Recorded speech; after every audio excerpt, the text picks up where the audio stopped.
अच्छा अरे झटकत बाड़ू ऐसे जैसे मछरी पे आसे। नमस्कार दोस्तों, स्वागत है आपका द भोजीवुड अपडेट में। दोस्तों, इस वीडियो में हम बात करेंगे खेसारी लाल यादव का नया सॉन्ग आग लग जाए के बारे में।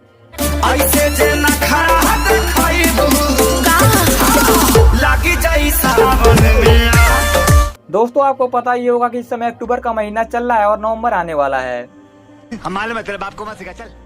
दोस्तों, इस गाने को खेसारी लाल यादव और अनुपमा यादव की आवाज में रिकॉर्ड किया गया है और सावन को बीते 2 महीने हो चुके हैं, लेकिन भाई साहब ने सावन का गाना गाया है। घनी बकचोदी है भाई, घनी बकचोदी। दोस्तों, इस गाने को अखिलेश कश्यप ने लिखा है और गाने में अपना म्यूजिक दिया है आर्या शर्मा ने।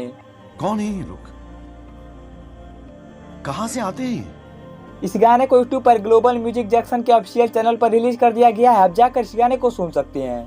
हम धरती दाब के चौलीला, फैशन के ट्यूशन करीला।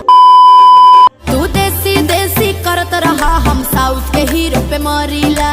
दोस्तों, बात रही इस गाने के बारे में, तो इस गाने को सावन में ही रिलीज कर देना चाहिए था। फिर भी काफी बेहतरीन सॉन्ग, अगर आप चाहें तो जाकर इस गाने को सुन सकते हैं। ये बड़ी अच्छी बात कही आप।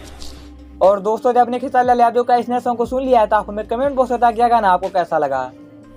मजा आया, और मैं ये जो मजा है हिंदुस्तान के हर व्यक्ति को देना चाहता हूँ। और दोस्तों, भोजपुरी कैसे ही लेटेस्ट अपडेट पाने के लिए बने रहिए हमारे चैनल द भोजीवुड अपडेट के साथ। और वीडियो पसंद आए तो लाइक कीजिए, शेयर कीजिए और साथ ही हमारे यूट्यूब चैनल द भोजीवुड अपडेट को सब्सक्राइब कीजिए। मिलते हैं अगले वीडियो में।